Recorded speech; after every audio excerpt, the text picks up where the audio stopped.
Halo sahabat sehat, selamat datang di podcast Opsiku, obrolan seputar solusi dan inovasi Kulon Progo.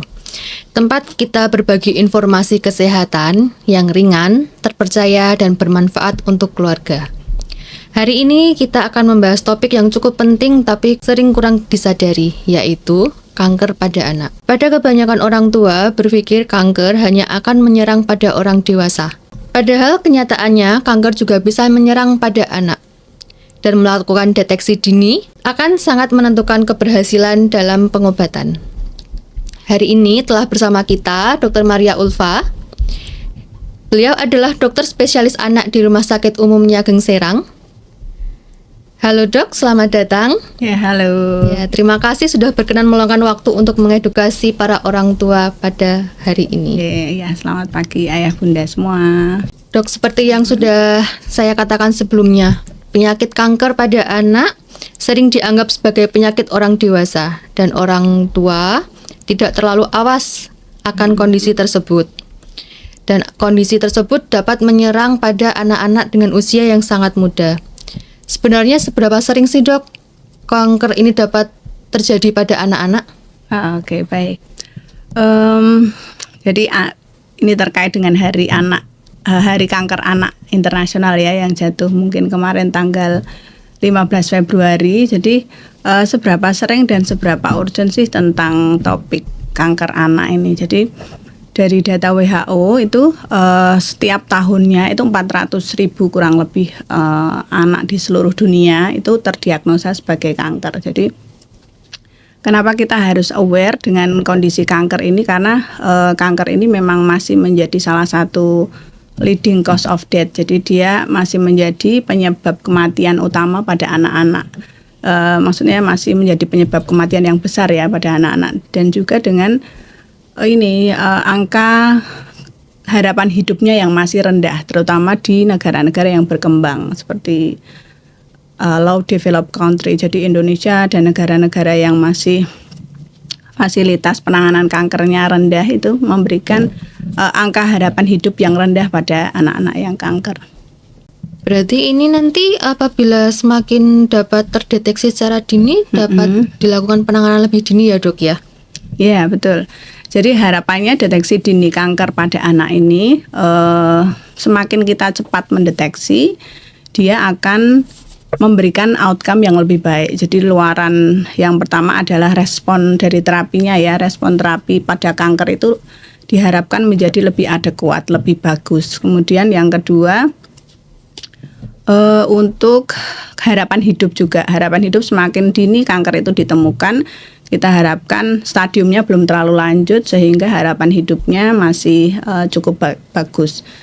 Juga yang ketiga itu adalah kita semakin dini menemukan kanker ini, kita harapkan penderitaan pada anak itu tidak terlalu besar ya, tidak terlalu sampai dengan kanker yang lanjut dengan berbagai komplikasi. Dan kemudian ini terkait juga pada cost effectiveness. Jadi untuk sumber daya yang dikeluarkan oleh pemerintah ataupun keluarga dalam penanganan kanker ini akan lebih rendah daripada ketika kanker itu ditemukan sudah pada stadium lanjut ya. Berarti kuncinya itu ada deteksi dini ya dok ya? Betul. Untuk jenis-jenisnya sendiri dok, apakah sama dengan jenis-jenis yang terjadi pada kanker pada orang dewasa atau ada jenis-jenis khusus yang terjadi pada kanker anak? Baik. Jadi secara umum kanker pada anak ini sangat berbeda ya dengan kanker pada dewasa. Jadi kalau kanker dewasa itu kan lebih banyak pada disebabkan oleh lifestyle yang tidak betul atau makanan atau kondisi-kondisi yang sudah dialami selama hidupnya. Cuman kalau pada anak-anak ini sebagian besar itu adalah penyebabnya kita tidak mengetahui, jadi idiopatik. Beberapa kanker yang terjadi pada anak pun jenisnya agak berbeda dengan yang dewasa ya. Kalau pada anak-anak itu top 5 apa top 6 ya. Yang pertama paling banyak itu adalah kanker darah atau leukemia. Jadi satu dari 3 anak yang menderita kanker itu dia adalah kanker leukemia, kanker darah. Dia ada 20-30% dari populasi kanker anak. Kemudian yang kedua yang juga sering didapatkan itu adalah kanker di Sistem saraf pusat.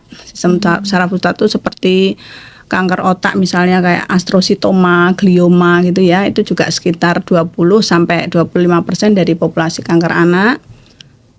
Kemudian yang tidak kalah banyaknya itu juga limfoma. Limfoma itu kanker kelenjar getah bening, itu juga menduduki 10-15% ya.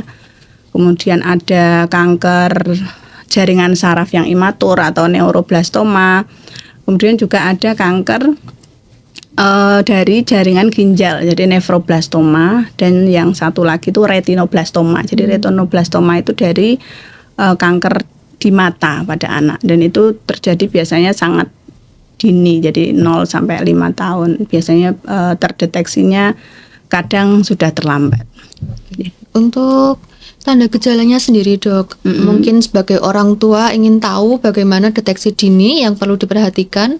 Apakah ini perlu segera diperiksakan? Apakah ini sudah mengarah ke kanker atau penyakit yang lainnya? Baik. Jadi untuk mendiagnosa kanker pada anak sendiri ini adalah suatu kondisi yang challenging, jadi sangat menantang ya, baik untuk klinisi sendiri, kita dokter, tenaga kesehatan maupun keluarga. Jadi karena gejala-gejala yang awal itu biasanya terjadi ya sudah seperti anak yang kondisi sakit infeksi biasa, misalkan ada demam, ada perdarahan, ada nyeri gitu. Jadi memang membutuhkan follow up yang lebih cermat dan seksama ya. Jadi meski demikian gejala-gejala kanker itu sebenarnya bisa kita deteksi ya. Kita deteksi yang pertama mungkin dari adanya perubahan fisik ya. Jadi paling tidak kita punya 5 tanda kunci ya. Yang pertama itu adalah perubahan fisik. Perubahan fisik itu bisa dilihat misalkan anaknya itu ada bengkak ya, bengkak yang dia itu membesar dengan cepat dan biasanya tidak nyeri. Ya, itu biasanya bisa terjadi bengkak di leher atau di perut yang membesar, kemudian atau di kaki gitu ya.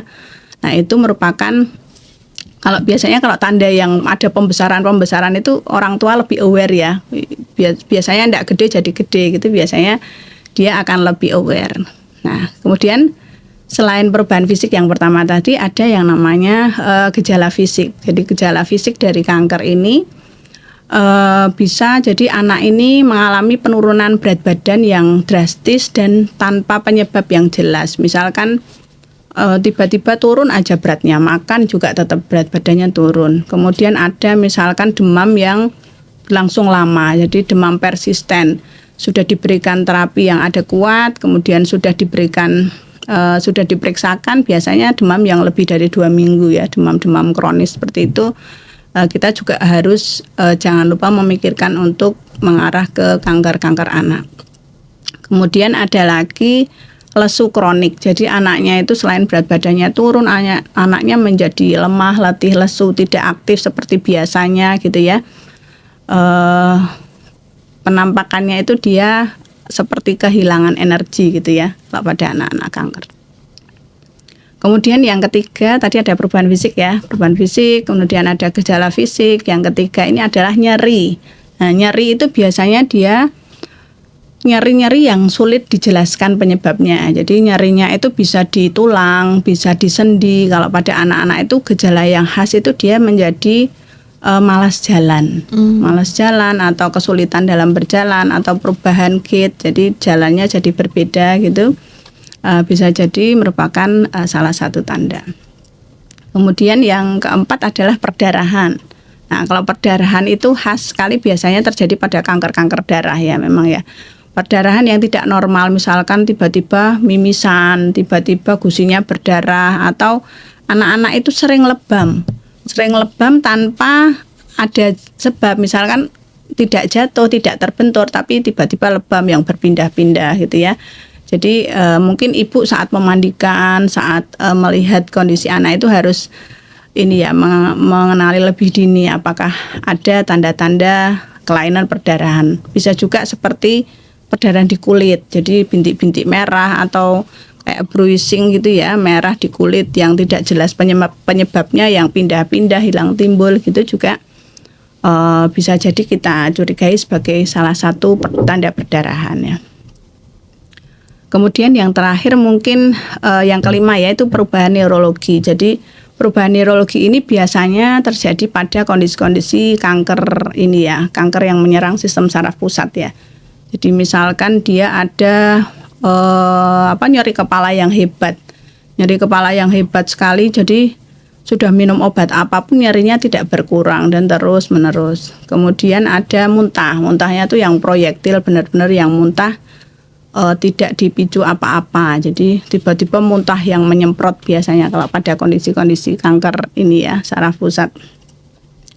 Kemudian bisa juga perubahan tajam penglihatan. Perubahan tajam penglihatan itu dia kadang-kadang jadi pandangannya kabur atau ganda gitu juga. Misalkan anak mengeluhkan perubahan pada penglihatannya juga sebagai keluarga juga mesti menjadikan, jangan mengabaikan gitu ya. Harus segera diperiksakan sebenarnya pada organnya ini ada kelainan atau ada kemungkinan ke penyakit yang lain. Kemudian juga ada gangguan gerak biasanya, gangguan gerak sampai kelumpuhan, gangguan berjalan gitu ya, biasanya kelainan-kelainan yang terjadi secara neurologis atau secara syaraf. Gitu. Oke. Berarti ini sebagai orang tua itu harus mengenali anaknya terkait perubahan-perubahan kondisi apa pada anaknya ya. Betul. Okay. Jadi ada kondisi yang tidak biasa itu sudah cukup untuk dijadikan sebuah perhatian ya dok ya. Betul. Untuk penyebab utama terjadinya kanker pada anak itu apa ya dok ya? Kalau yang dewasa itu kan mungkin karena faktor faktor gaya hidup, kemudian juga pola makan. Nah untuk anak-anak ini sendiri bagaimana dok? Ya. Kalau pada anak itu memang selalu unik ya. Jadi anak itu bukan dewasa kecil. Jadi dia itu memang memiliki struktur, fungsi dan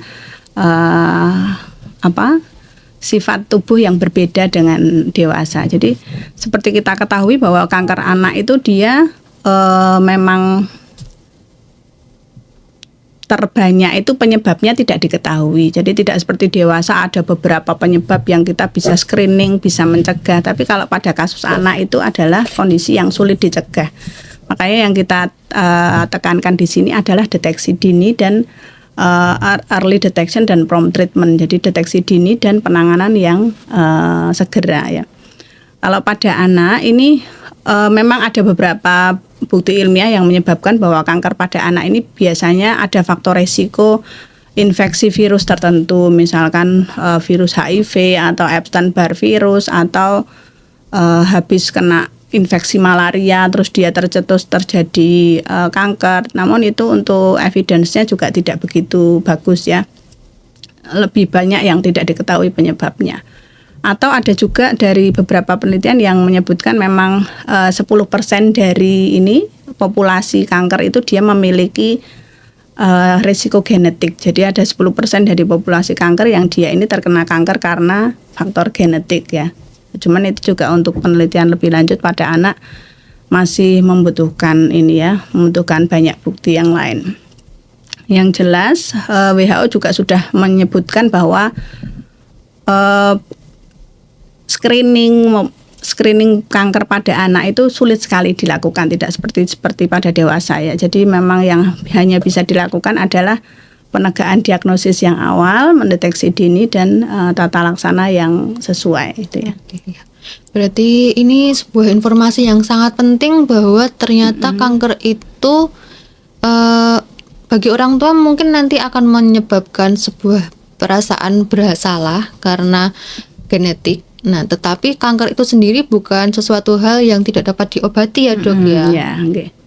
Kalau jadi dari WHO memang ada harapan di seluruh dunia itu dia 60% kanker anak bisa disembuhkan. Kalau di negara maju mungkin 80-90% kanker sudah bisa disembuhkan ya, karena akses ke kemoterapi yang cepat, kemudian alat-alat diagnosa yang memadai, kemudian deteksi dini yang mereka sudah mungkin lebih advance ya, itu bisa 80-90% kesembuhan. Jadi remisi kesembuhan ya.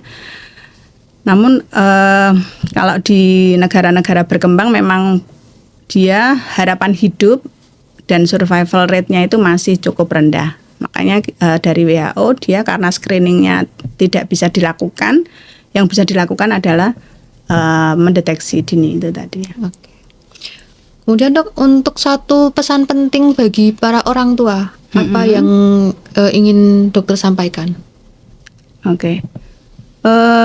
Kalau untuk menangani, jadi untuk kanker anak itu sendiri memang yang paling penting adalah deteksi dini tadi ya. Jadi beberapa tanda-tanda kunci yang sudah kita sampaikan tadi, ada perubahan fisik, gejala fisik, ada nyeri, perdarahan, kemudian perubahan neurologis, perubahan saraf itu harus ini ya, sebagai orang tua atau nakes kita lebih aware. Jadi misalkan memang gejala-gejala tersebut kan banyak sekali yang mirip dengan penyakit pada umumnya ya.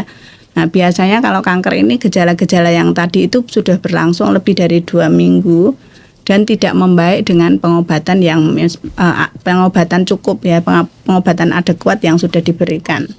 Nah itu sebagai keluarga mungkin harus selalu aware untuk melakukan evaluasi kembali, jangan mengabaikan tanda-tanda tersebut mungkin ya. Terima kasih banyak Dok atas penjelasannya. Sahabat sehat, jangan jadikan informasi pada hari ini menjadi sebuah ketakutan.